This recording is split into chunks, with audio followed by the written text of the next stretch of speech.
Assalamualaikum warahmatullahi wabarakatuh. Bismillahirrahmanirrahim. Alhamdulillahirabbil alamin. Wa bihi nasta'in ala umuri dunya wa din. Nahmaduhu wa nasta'inuhu wa nastaghfiruh.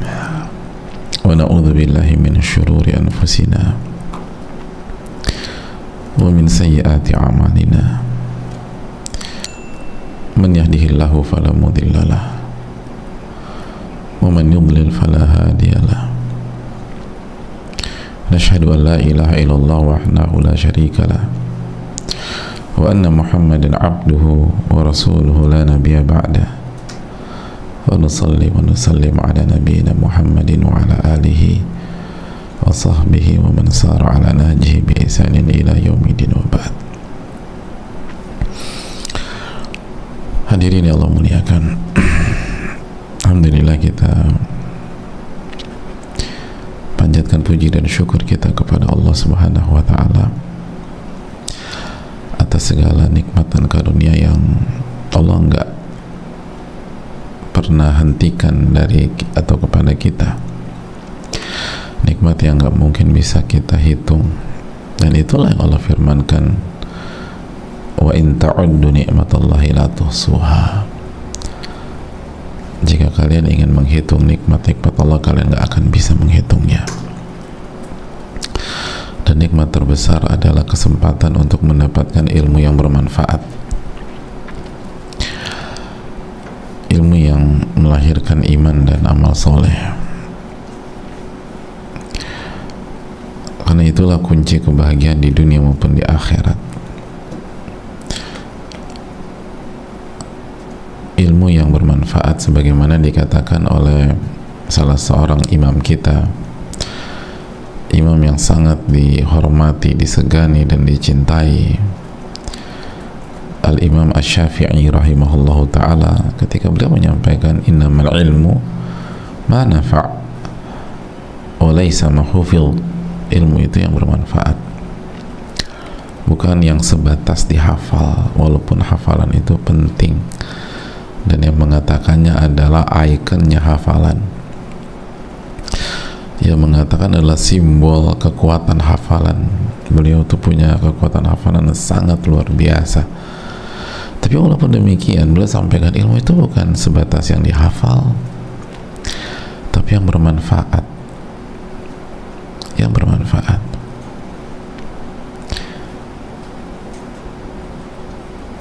Yang bermanfaat. Betapa banyak orang mengetahui dalil-dalil tentang kejujuran. Inna sidqa yahdil bir. Kejujuran itu membawa kepada kebaikan. Dan Nabi SAW bersabda, ayatul munafiqi thalath. Tanda orang munafik itu ada 3. Wa idha haddatha kadzab. Jika bicara dia bohong. Tapi betapa banyak orang yang ya hobi bohong dalam kehidupan sehari-hari, padahal dia tahu tuh, dia punya ilmu nggak punya, tapi ilmunya sebatas maklumat aja.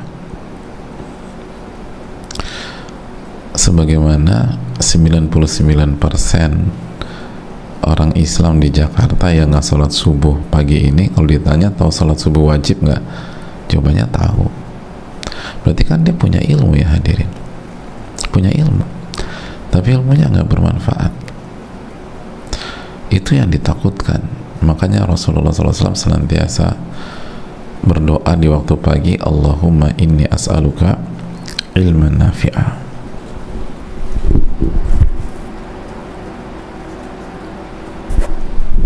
Ya Allah, berikanlah aku ilmu yang bermanfaat, wa rizqan thayyibah, dan rizki yang baik dan halal, wa amalan mutaqabbala, dan amal yang diterima.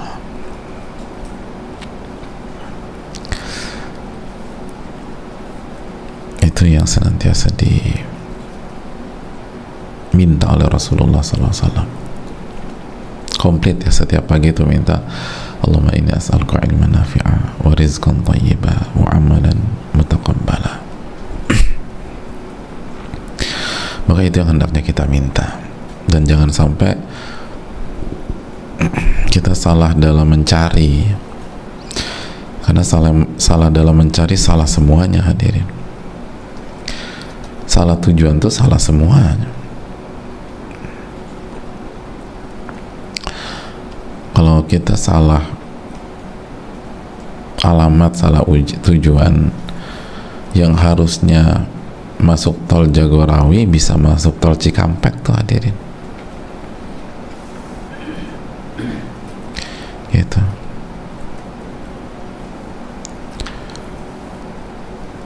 Kita pikir acaranya di Bandung, ternyata acaranya di Bogor.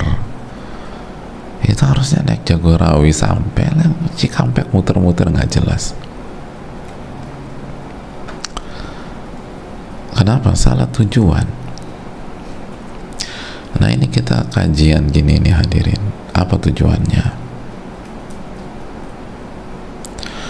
Kalau tujuannya dapat konten semata, dapat data semata, dapat maklumat semata, dapat knowledge semata, itu nggak akan merubah kita. Tapi kalau tujuannya mencari ilmu yang bermanfaat, yang bisa kita manfaatkan dan bermanfaat bagi kita di dunia maupun di akhirat, ilmu yang melahirkan iman dan amal soleh, ilmu yang membuat kita mengenal pencipta kita dan mencari wajahnya, itu dampaknya signifikan hadirin. Itu antara timur dan barat. Jadi selalu minta ilmu yang bermanfaat dan minta perlindungan dari ilmu yang gak bermanfaat, sebagaimana jaga la ilaha illallah wa anna muhammadar rasulullah, jaga tauhid dan iman kita, dan jaga spirit kita mengikuti Rasulullah sallallahu alaihi wasallam. Lalu hadirin perbanyak salawat dan salam kepada Rasul kita, Nabi kita, Sayyidina Muhammadin alaihi salatu wassalam. Allahumma salli wa sallim wa barik wa an'im ala nabiyina wa rasulina Sayyidina Muhammadin wa ala alihi wa sahbihi wa man sara ala nahjihi bi ihsanin ila yaumidin wa ba'd. Hadirin yang Allah muliakan, kembali bersama Al-Imam An-Nawawi rahimahullah. Dan kita sudah menyelesaikan seluruh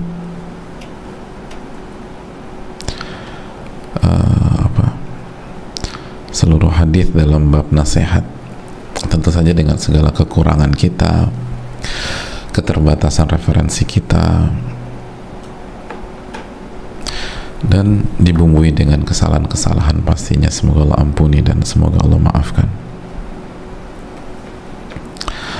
Hadirin yang Allah muliakan, sebelum kita berlanjut ke bab berikutnya, kita akan simpulkan atau berikan penekanan atau menambah sedikit yang belum disampaikan Imam Nawawi, bukan karena beliau nggak ngerti, tapi memang konsep kitab ini itu bukan membahas sebuah bab secara komprehensif, bukan, tapi menekankan yang terpenting dalam setiap bab. Karena ini buku cocok sekali buat orang awam. Nah, tinggal kita tekankan gitu loh, gitu hadirin. Dan intinya bab ini bahwa ternyata, dan ini yang harus kita terus sadari, nasihat di dalam Al-Quran dan Sunnah Nabi SAW itu lebih luas daripada nasihat versi benak-benak kita gitu loh. Karena nasihat di versi benak-benak kita itu seringkali sebatas hanya memberikan masukan, memberikan arahan, memberikan koreksi, memberikan wejangan, memberikan data, memberikan input, dan seterusnya. Adapun nasihat di dalam Al-Quranul Karim dan Sunnah Nabi SAW itu bermakna mula'amah baina syai'ain wa islahin lahuma. Itu bermakna merekatkan antara dua pihak, menyambung di antara dua pihak, menjahit dua pihak, atau menjahit hubungan, merajut hubungan kalau bahasa kita ya, merajut hubungan yang mungkin awalnya jauh jadi dekat, yang dulu awalnya terpisah menjadi bersatu dan bersama.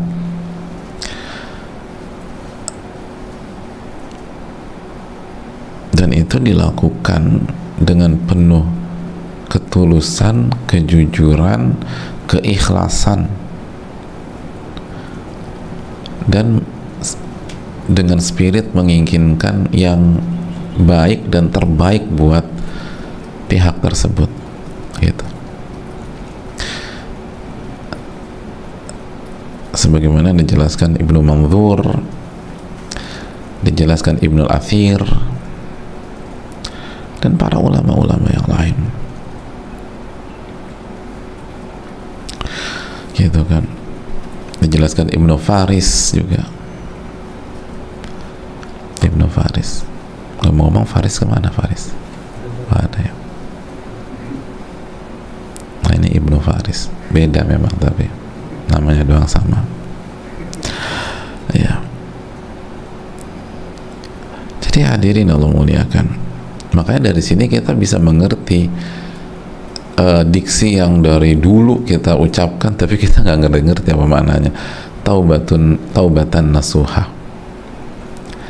Apa maksudnya taubatan nasuha? Taubat yang jujur, karena nasihat nasuha itu dari nasihat yang jujur, yang tulus, yang murni gitu loh, yang tujuannya itu untuk merajut hubungan dekat dengan Allah Subhanahu wa Ta'ala. Dari awalnya kita jauh gitu ya sama Allah.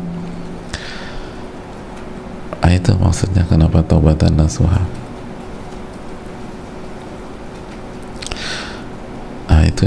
Itu nggak boleh lupa tuh hadirin. Itu inti dari bab ini. Lalu kita sudah jelaskan bahwa agama itu adalah nasihat adinu nasiha. Ternyata agama kita itu adalah tentang ketulusan, tentang keikhlasan, tentang kejujuran, tentang merajut hubungan baik, tentang menginginkan kebaikan buat orang lain, menginginkan kebaikan buat pihak lain. Itu semuanya itu tentang agama kita. Makanya kenapa benar-benar jelek di dalam hati para sahabat dan mereka berubah dengan begitu luar biasa, sangat signifikan perubahan mereka, karena mereka mengerti pesan yang disampaikan Nabi SAW itu benar-benar sampai ke akar-akarnya. Kalau kita kan seringkali nggak ngerti agama itu nasihat, udah gue nasihatin dia.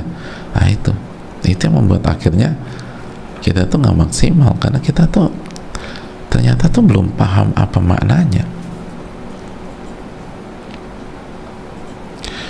Sehingga hampir mayoritas masukan, arahan, kritikan, koreksi kita itu nggak pantas dinamakan nasihat. Mungkin dari sisi niatnya salah, nggak murni, nggak tulus, nggak jujur ketika kasih nasihat, dari diksinya gitu loh, dari diksinya berbeda gitu. Diksinya itu kalau ada kesempatan ngejatuhin dia, kita jatuhin dulu gitu, atau di sela-sela itu kita kayaknya ada kita sikat aja deh.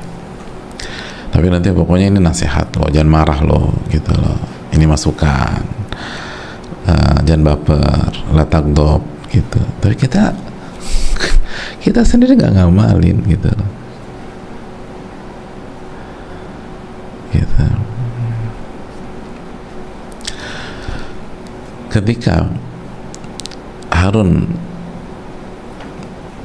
Amirul Mukminin datang kepada Fudail,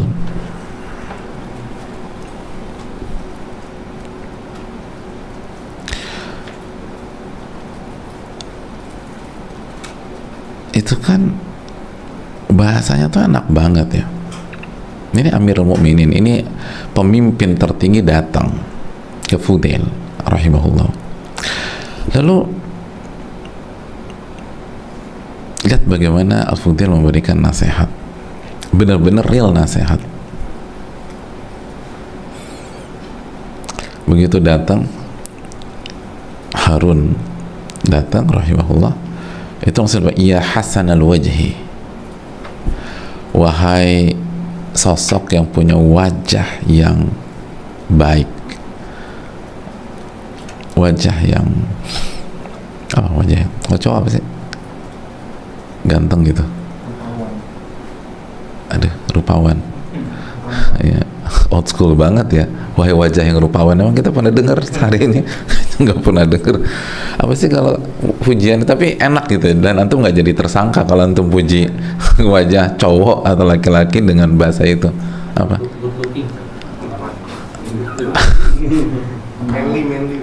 Manly enggak dong, yang manly wajah manly, wajah menawan.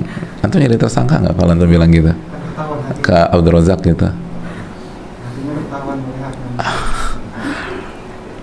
Apa ya, agak sensitif nih hari ini nih. Pokoknya ya Hasan al-wajah, kira-kira gitulah. Orang berpikir ini kayaknya mau menjilat nih gitu. Kenapa manggil pemimpin itu? Tapi lihat berikutnya, laqad kullifta amran 'azima. Engkau telah diberikan beban yang sangat berat. Kekuasaan itu beban yang sangat berat. Lalu beliau katakan, amma inni ma ra'aitu ahadan ahsana wajhan minka. Aku nggak pernah lihat wajah setampan engkau. Diangkat lagi tuh. Tetapi memang tulus ini. Aku tidak pernah melihat wajah setampan engkau. Fa in qadarta, kalau engkau bisa, alla tusawwida hadzal wajha bilafhatin min lafahatin nar faf'al. Aku nggak pernah melihat wajah setampan engkau, maka kalau engkau bisa untuk tidak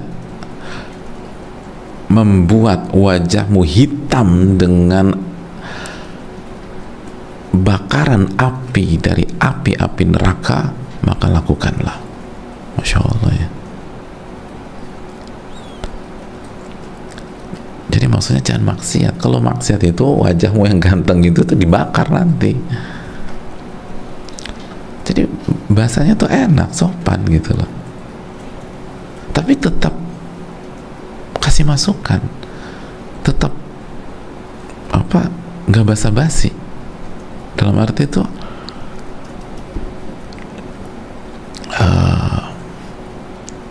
memberikan arahan, nggak ABS gitu loh. Tapi bahasanya tuh bagus.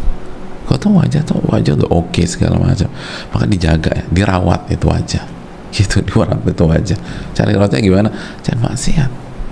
Karena kalau anda maksiat, anda gunakan kekuasaan dengan cara yang haram, anda akan dibakar nanti.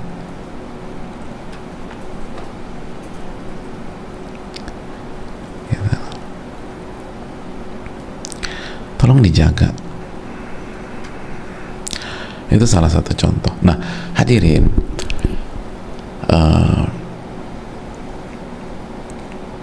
ketika ulama menjelaskan bab nasihat, ada hal penting. Kata sebagian para ulama, awalun nushi an yansahal insanu nafsahu. Ini salah satu nasihat yang pertama kali harus kita lakukan adalah hendaknya seseorang manusia itu memberikan nasihat kepada dirinya sendiri. Itu hadirin, diri sendiri. Faman ghasyaha faqallama yansahu ghairahu.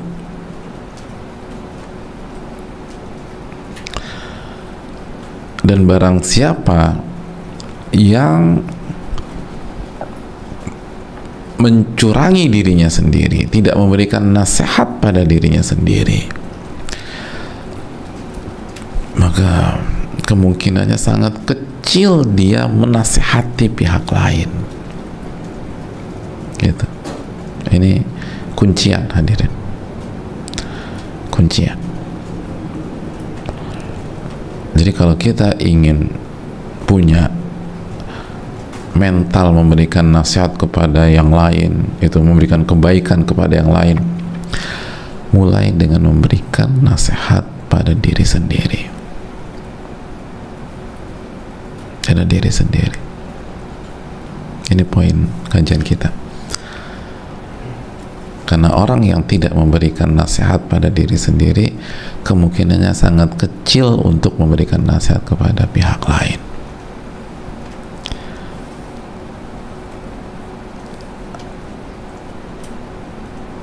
Makanya masih ingat surat At-Tahrim ayat 6, ya ayyuhalladzina amanu qu anfusakum, terus wa ahlikum nara.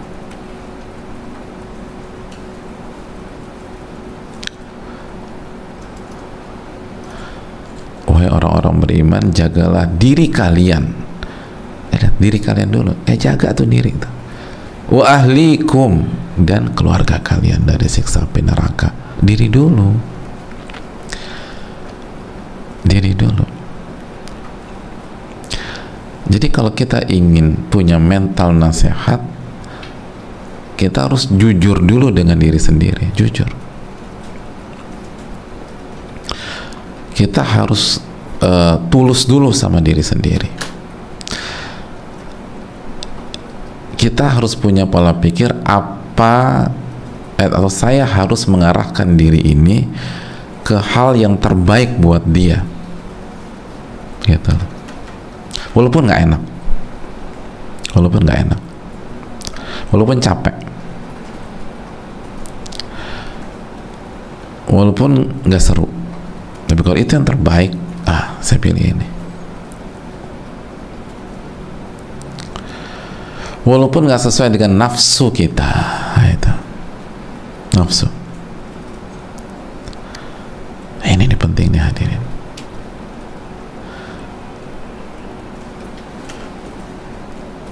Itu penting.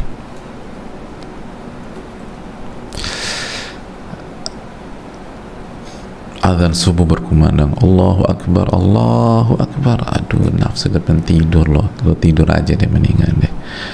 Nanti bangun, ingat hadis, man nama anis shalah aw nasiya falyusalli idza dzakaraha. Barang siapa yang ketiduran atau lupa, maka dia bisa sholatlah ketika dia bangun atau dia ingat. Bayangkan, kadang-kadang syaitan tuh kasih hadis ke kita hadirin biar kita tidur terus. Luar biasa ini. Pernah nggak sih digoda syaitan kayak gitu? Ada adzan subuh nih, kita udah mau capek banget gitu mungkin ya. Jadi mungkin biasanya kita bangun sebelum subuh, ini subuh tuh adzan tuh masih susah bangun. Itu dibisikin kita. Ingat hadis, barang siapa yang ketiduran atau lupa belum sholat, maka dia bisa sholat ketika dia, atau hendaknya dia sholat ketika dia bangun atau ingat. Itu nggak enak gitu. Tapi tanya diri kita, yang terbaik buat siapa? Bangun atau ngikutin ini bisikan? Bangun.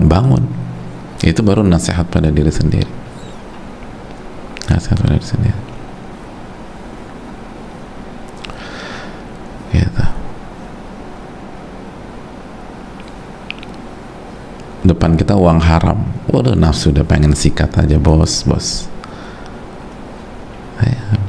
Uang haram nih. Ingat, ini kalau saya makan bagus nggak buat diri saya? Kullu lahmin nabata min suhtin fannaru aula bih. Nabi SAW bersabda, setiap daging yang tumbuh dari harta yang haram, maka neraka lebih pantas untuk itu. Enggak mau saya.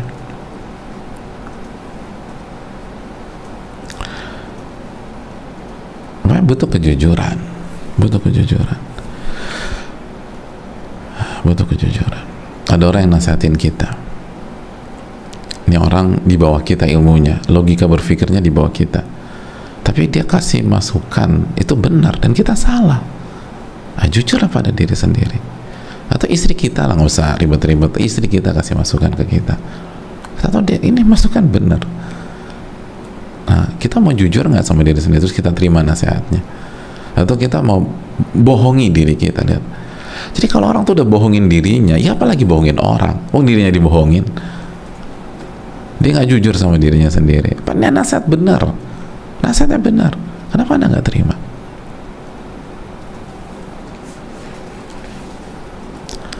Kenapa nggak diterima?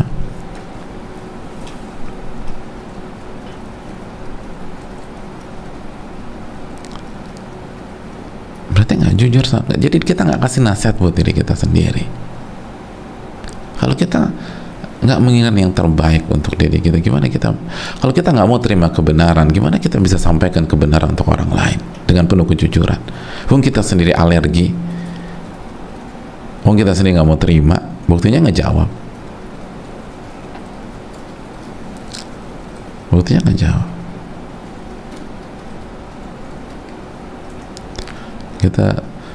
Kita udah banyak sekali kasih contoh para ulama nggak pernah ngejawab kalau benar, walaupun muridnya menyampaikan. Ini penting hadirin, dan semoga kita jujur dalam bicara. Umar bin Khattab radhiyallahu ta'ala itu pernah bertanya kepada Muhammad bin Maslamah, ya Muhammad, kaifa tarani? Wahai Muhammad, bagaimana engkau melihat aku? Jadi menurutmu aku tuh gimana sih? Qala araka kama uhibbu wa kama yuhibbu man yuhibbu lakal khairah.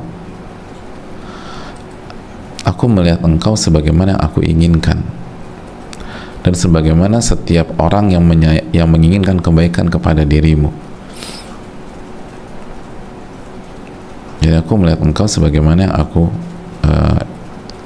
inginkan, sukai, cintai. Jadi engkau tuh udah, bagi kita ini udah ideal gitu loh. Dan ini juga yang diinginkan oleh semua yang menginginkan kebaikan untuk dirimu. Lalu Muhammad bin Maslamah rahimahullah menjelaskan, qawiyan ala jam'il mal, afifan anhu. Engkau tuh sangat maksimal dalam mengumpulkan harta, tapi di waktu yang sama sangat menjaga iffah terhadap harta. Umar kan ngejaga kan. Dan di masa Umar kan kita tahu harta umat Islam tuh banyak banget. Jadi beliau punya kelebihan itu, tapi di waktu yang sama beliau tuh sangat ketat pada harta tersebut, apalagi pada dirinya sendiri. Afif. Adlan fi qasmihi, dan sangat adil dalam pembagiannya. Jadi pengalokasian pembagian adil sekali. Terus apa kelanjutannya? Walau milta adalnak.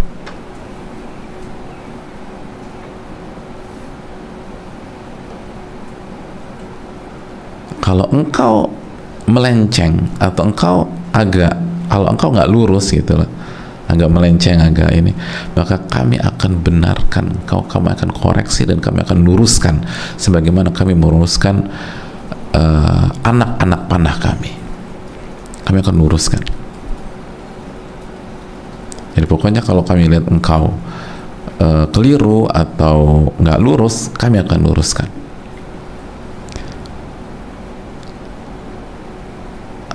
Apa kata Umar bin Khattab radhiyallahu ta'ala? Alhamdulillahilladzi ja'alani fi qaumin idza miltu addaluni. Allahu akbar. Umar memuji Allah, segala puji bagi Allah yang menjadikan aku berada di tengah-tengah kaum yang apabila aku keliru, aku salah, aku melenceng, mereka akan meluruskan diriku. Itu baru nasihat buat diri sendiri. Senang diluruskan orang tuh, senang asal benar.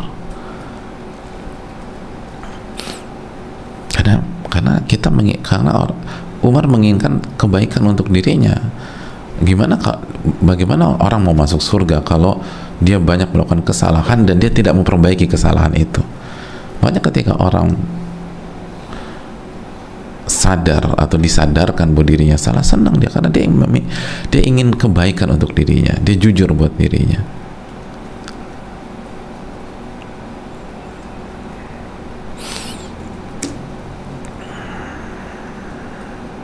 Itu boy.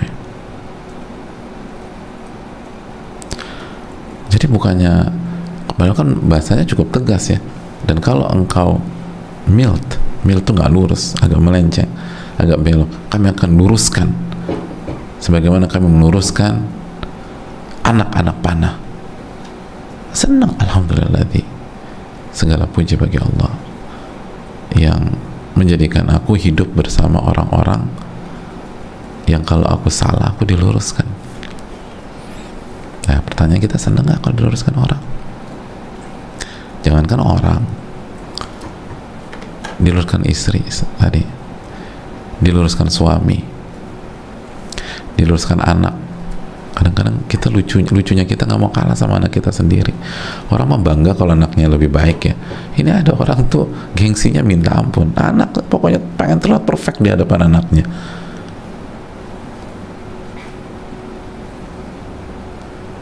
Itu nggak jujur.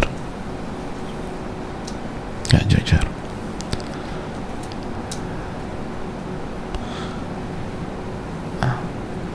Atau ingin terlihat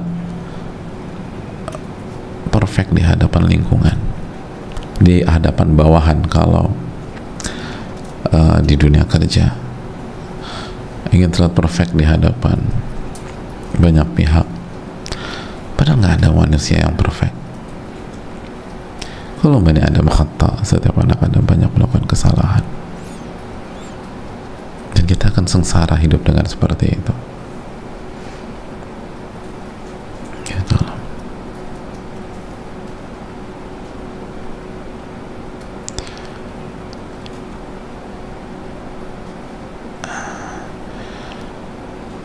Itu poin ini yang bisa disampaikan, semoga bermanfaat. Kita buka sesi tanya jawab. Wassallallahu wasallam ala nabiyina Muhammad wa ala alihi washabbihi ajma'in.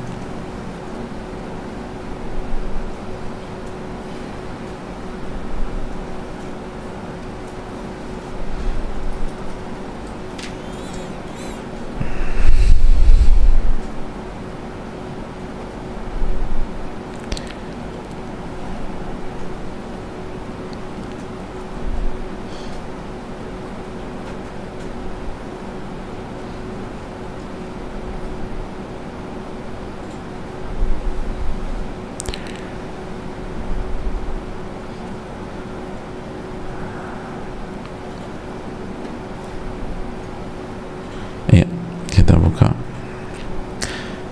semoga Allah memberikan taufik.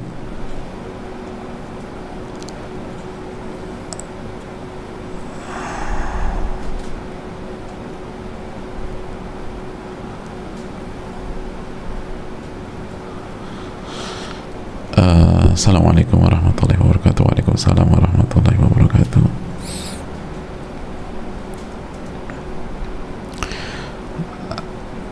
Ahsanallahu ilaikum, Allahumma barik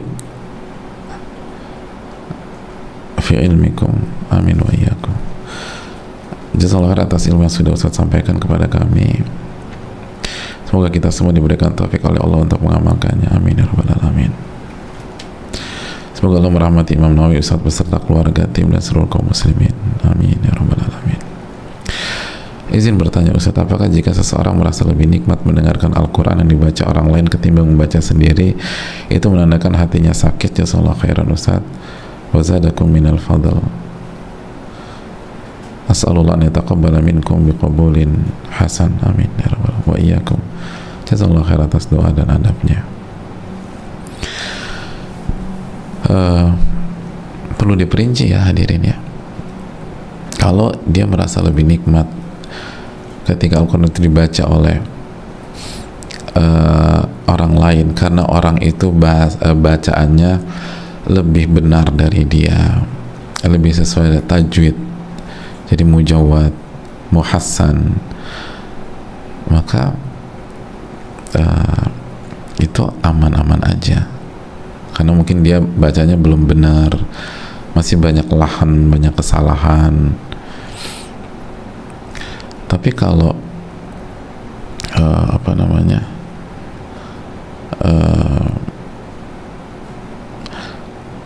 kalau poinnya, dan ini bukan kata saya, kata sebagian para ulama seperti Syekh Abdul Aziz bin Baz, kalau kita khusyuk hanya ketika kita mendengarkan bacaan Al-Quran dengan suara yang bagus, dan kita kehilangan kehusyuan ketika ayat yang sama dibaca dengan kualitas yang sama, bahkan lebih bagus lagi kualitasnya, tapi dengan suara atau suara yang tidak semerdu yang pertama, maka itu ada masalah dengan hati kita. Berarti selama ini yang kita nikmati itu bukan firman Allahnya, yang kita nikmati adalah lantunan suara makhluknya. Tapi jangan salah, melantunkan bacaan Al-Quran dengan sebaik-baik mungkin, semerdu mungkin, seindah mungkin, itu kan disunahkan. Barang siapa man lam yataghanna bil Quran falaysa minna, kama qala. Salah satu sunnah Nabi SAW adalah taghanni bil Quran, membaca dengan indah, membaca dengan indah. Namun intinya tetap ada pada firman-firman tersebut. Jadi intinya ada pada firman-firman tersebut.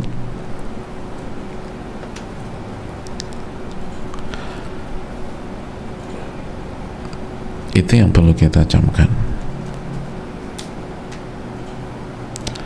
Itu yang perlu harus kita camkan bersama-sama.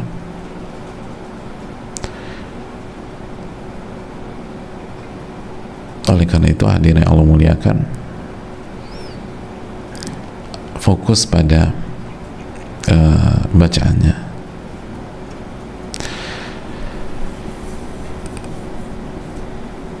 Fokus pada pentadaburannya, lalu kita berusaha baca sebagus mungkin. Makanya dalam hadis yang sahih disampaikan, hadis Bukhari ya, ma'adzinallahu li syai'in ka'idnihi li nabi husna sawti bil Quran yajharu bihi. Allah tidak pernah mengizinkan sesuatu sebagaimana izinnya kepada Nabi untuk memperbagus suara dalam membaca Al-Quran dengan jahar. Dan dalam hadis man laisa minna man lam yataghanna bil Quran yajharu bihi, bukan bagian dari kami orang yang tidak memperbagus suaranya dalam membaca Al-Quranul Karim lalu dia jaharkan. Hadis riwayat Imam Bukhari. Jadi bukan bagian dari kami orang yang tidak memperbagus suaranya dalam membaca Al-Quran. Tapi ingat, intinya adalah pada ayat-ayat tersebut. Maka kalau terjadi perbedaan pengaruh karena yang satu lebih maksimal dalam mengamalkan hadis-hadis di atas, maka itu nggak masalah.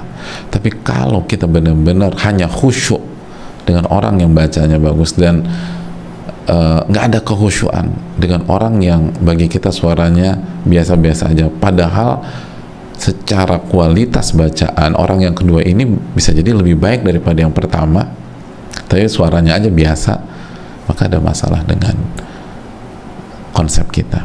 Itu maksud para ulama yang kami baca dengan segala keterbatasan kami. Wallahu ta'ala bishawab.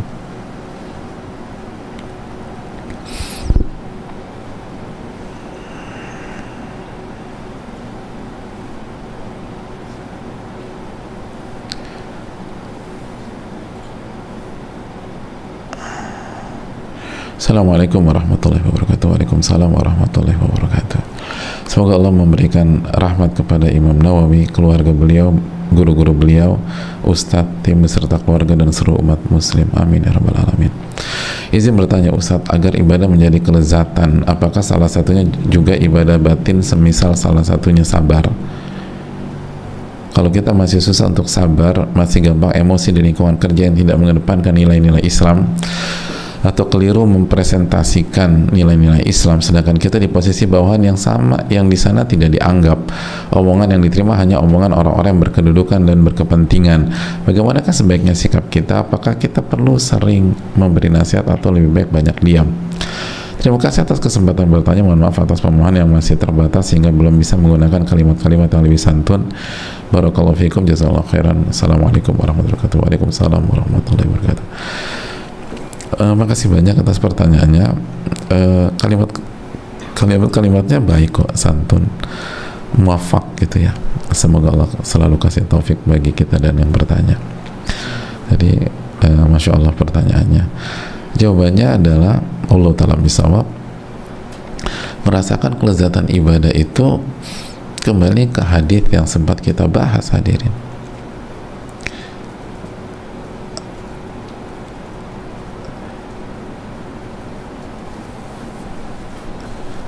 Thalathun man kana fihinna wajada bihinna halawatal iman. Ada 3 hal yang apabila dimiliki oleh seseorang, atau 3 hal dalam diri seseorang yang jika dimilikinya dia akan merasakan manisnya iman.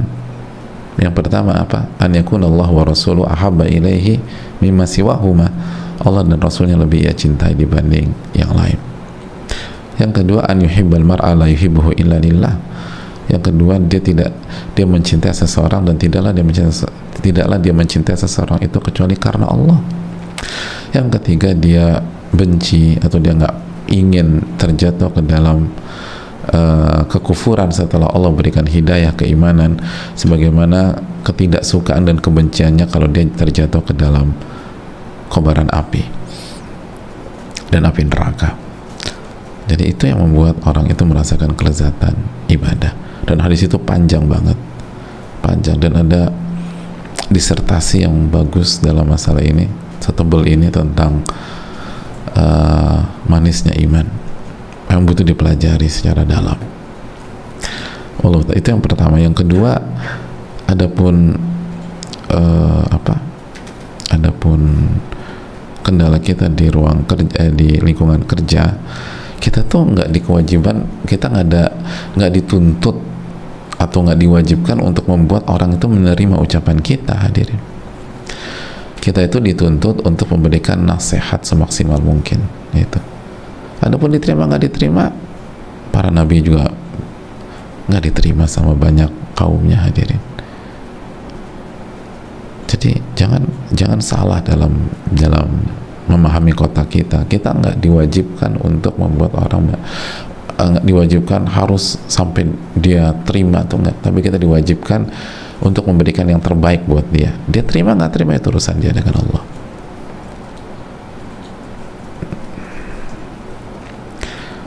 Lalu banyak berdoa dan minta pertolongan kepada Allah Tabaraka wa Ta'ala. Dan yang terakhir, usahakan antara ucapan kita dan perbuatan kita itu sama. Tentu saja nggak mungkin kita 100%, tapi berusahalah. Kalau ucapan dan perbuatan kita sama, walaupun kita di posisi yang rendah, bukan petinggi, bukan pejabat, bukan punya kedudukan, nanti Allah kasih keberkahan nih. Allah kasih keberkahan. Hadirin, kita ini dan jutaan bahkan miliaran umat Islam terinspirasi oleh Bilal bin Rabah. Padahal siapa Bilal bin Rabah? Pejabat pada saat itu, orang kaya, punya level atau kekuasaan. Budak, hadir, budak. Tapi karena kejujuran beliau, pengaruh, influence-nya sampai hari ini. Jadi sebenarnya bukan tentang posisi kita di sebuah lingkungan, tapi kejujuran kita dengan Allah Tabaraka wa Ta'ala. Allah Ta'ala bisa. Itu salah satu contoh simpel.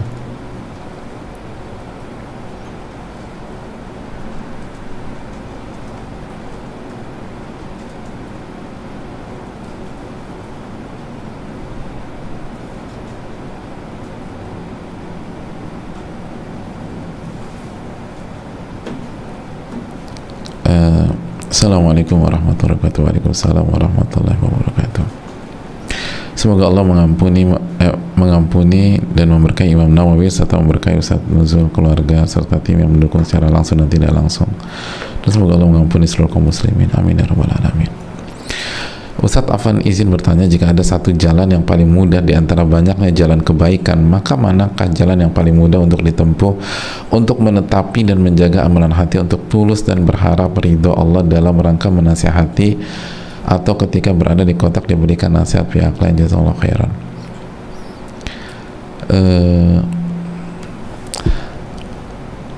Nggak ada yang mudah sih ya hadirin, kecuali dikasih taufik oleh Allah Subhanahu wa Ta'ala.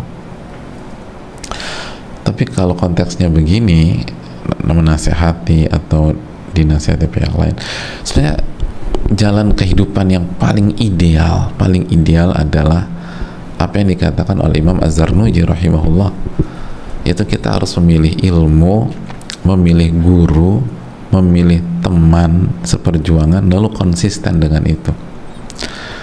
Artinya kita punya kehidupan dengan ilmu, dengan guru, dan dengan teman yang sama-sama berjuang istiqomah, itu poinnya. Itu yang paling ideal udah, dan sangat terbantu.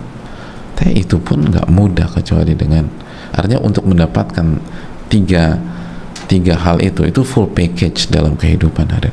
Full package itu udah paket paling komplit, dan itulah yang dimiliki oleh Abu Bakar, Umar, Uthman, Ali, Abu Hurairah radhiyallahu ta'ala anhum. Mereka punya ilmu, mereka hidup dengan ilmu, hidup dengan Al-Quran, mereka hidup dengan guru yang tidak lain tidak bukan adalah guru terbaik Rasulullah Sallallahu Alaihi Wasallam. Lalu mereka hidup bersama-sama dengan yang itu, para sahabat yang saling support satu dengan yang lain. Itu yang paling indah. Karena kan Nabi SAW bersabda, man salaka tariqan yaltamisu fihi ilman sahalallahu lahu bihi tariqan ilal jannah. Barang siapa yang berjalan dalam rangka menuntut ilmu agama, maka Allah akan mudahkan jalannya menuju surga. Mudahkan. Ini kan tadi pertanyaan, jalan mana sih yang paling mudah? Jalan ilmu yang paling mudah. Nah, jalan ilmu itu isinya apa sih? Isinya ada ilmu, ada guru, ada teman seperjuangan. Sama kan, logikanya simpel. Di kelas itu ada apa sih? Ada ilmu, ada guru, ada teman sekelas. Itu aja. Intinya kehidupan ilmu itu. Allah Ta'ala bisa. Dan kata para ulama, kata Syekh Saleh, Anda jangan bersahabat kecuali dengan penuntut ilmu. Kenapa? Karena kalau penuntut ilmu yang sejati itu kasih nasihatnya juga enak, karena mereka belajar. Kasih nasihatnya juga enak. Kan ini pertanyaan, bagaimana kalau di antara di kotak diberikan nasihat pihak lain? Ya bedalah jika penuntut ilmu sejati yang kasih nasihat dengan orang yang nggak ngerti apa-apa atau orang awam dan seterusnya. Beda. Asal penuntut ilmu sejati ya, bukan casing ya, benar-benar berusaha ngejalanin. Kan mereka belajar, ini tentang ketulusan, ini tentang kejujuran, ini tentang ingin terbaik buat seseorang. Kan demikian. Allah Ta'ala bisa.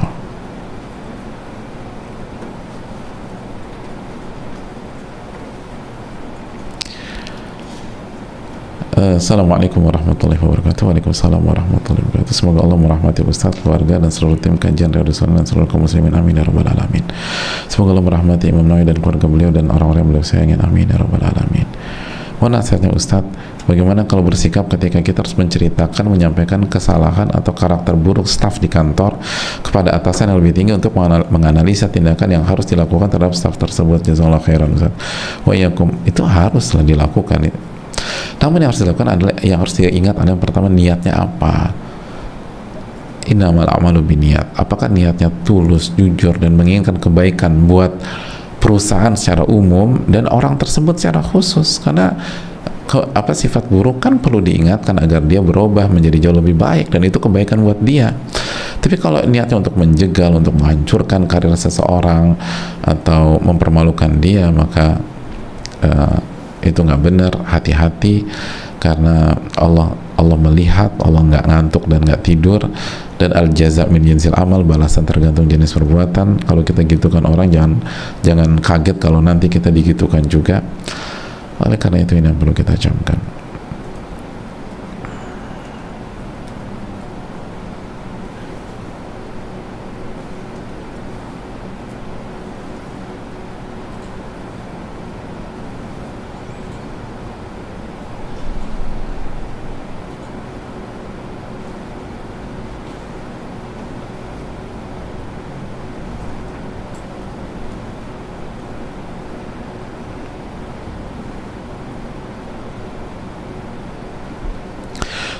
Semoga Allah Subhanahu wa taala senantiasa memberkahi Imam Nawawi rahimahullah, Ustadz dan seluruh kaum muslimin, amin ya rabbal alamin.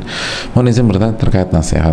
Anda beberapa waktu yang lalu seringkali mendapatkan membaca share berita hoax dari teman-teman grup di medsos. Karena Anda tahu berita tersebut hoax, Anda infokan bahwa berita tersebut hoax dan meminta agar berhati-hati dalam menyebarkan berita dan dicek dulu sebelum men-share. Anda sisipkan juga caranya untuk mencek suatu berita. Anda tulis hal tersebut di grup dan mereplay berita hoax dari fulana. Namun ada yang japri kalau menasihati tidak boleh di ruang publik, tapi dijapri ke bersangkutan saja. Karena pernah juga Anda japri tapi tidak ada respon dari yang sebar hoax. Padahal di sisi lain Anda tahu berita itu tidak benar dan Anda tidak bisa hanya diam saja, tetap khawatir jika banyak yang forward kemana-mana. Apakah benar Ustadz jika Anda koreksi di grup saja untuk mencegah hoax lebih tersebar lagi, selain agar mengimbangi berita hoax di grup, berarti kebenarannya sepertinya harus di-share di sana juga. Mohon petunjuknya Ustadz. Syukran jazakallahu khair atas waktunya untuk pertanyaan ini. Syukran. Kita udah jelaskan, masih ingat ucapan Imam Syafi'i yang menjelaskan bahwa kasih nasihat di ranah private, jangan di tempat publik, jangan di grup dan seterusnya. Dan kita katakan itu hukum asal. Itu hukum asal. Kecuali kalau tidak ada waktu, tidak ada kesempatan, kecuali di ranah publik. Dan kalau kita nggak sampaikan masukan itu di sana, kita nggak akan dapat kesempatan itu, atau itu keburu jadi bola liar yang nggak jelas dan mudaratnya jauh lebih besar. Maka pada saat itu para ulama menjelaskan diperbolehkan seperti dijelaskan Syekh Saleh Al-Syekh dan para ulama yang lain. Jadi hukum asalnya di ruang private, di tertutup, empat mata dan seterusnya. Apalagi kalau sosok ini punya kedudukan sebagaimana yang dijelaskan siapa? Al-Imam Ibnul Qayyim rahimahullah. Sudah kita bahas kok. Kecuali sekali lagi kalau kita nggak punya kesempatan, kecuali itulah satu-satunya kesempatan untuk memberikan masukan. Dan kalau kita tidak sampaikan di sana, maka dikhawatirkan akan lebih menyebar, dan yang menyebarkan jadi masalah di hari kiamat, kan nanti akan ditanya sama Allah. Jadi ini butuh kejujuran. Terus yang kedua, gunakan cara yang terbaik. Contoh kita kita japri, dia nggak dijawab. Coba kita, setiap grup kan ada ininya kan, ada adminnya kan, ada nggak sih? Ya kan? Kasih masukan ke admin gitu loh. Kasih masukan ke admin. Mungkin admin bisa hubungi beliau secara ini, sehingga ada kapasitas. Jadi jangan langsung tembak di grup. Terus yang berikutnya, buat tindakan preventif, buat peraturan, buat rules, buat aturan main. Jadi sehingga kalau ada peraturan semuanya tuh enak, nggak baperan, dan nggak ada suudzon punya tendensi pribadi atau apa. Jadi buat kalau ada ini tuh gimana adab-adabnya. Terus kalau memang kita harus dan nggak ada solusi lain kecuali untuk menyampaikan, gunakanlah bahasa terbaik. Apalagi di grup itu nggak ada ekspresi, nggak ada intonasi, dan kita nggak tahu di kondisi seperti apa teman kita baca tulisan kita itu, baik yang bersangkutan secara khusus maupun anggota yang lain. Karena sekali lagi loh, apalagi misalnya grup isinya teman-teman semua, itu kan namanya juga dunia pergaulan atau dunia di masyarakat, kan ada geng-gengan atau ada beberapa pihak yang sangat solid. Mungkin si A bisa terima, tapi sahabat-sahabatnya nggak bisa terima kita begitu. Atau misalnya kita taruh di kita taruh di grup dan waktunya tuh nggak tepat. Orang kita WA di grup, ini masalahnya di WA. Kalau kita kasih masukan di WA ya, kita nggak tahu orang itu dalam kondisi apa. Bisa jadi dia habis dimarahin sama bosnya, dihabisin, dan dia nggak lakukan itu, dia kesel. Begitu dia lagi kesel, keluar nih di WA grup, dia tambah marah dia. Jadi banyak kemungkinan gitu loh, dan kita harus kasih udzur. Makanya ini sebenarnya ranah yang kurang direkomendasi untuk memberikan nasihat. Lebih baik kita telepon. Oke, kita japri, udah ditelepon belum? Udah ditelepon atau belum? Hati-hati,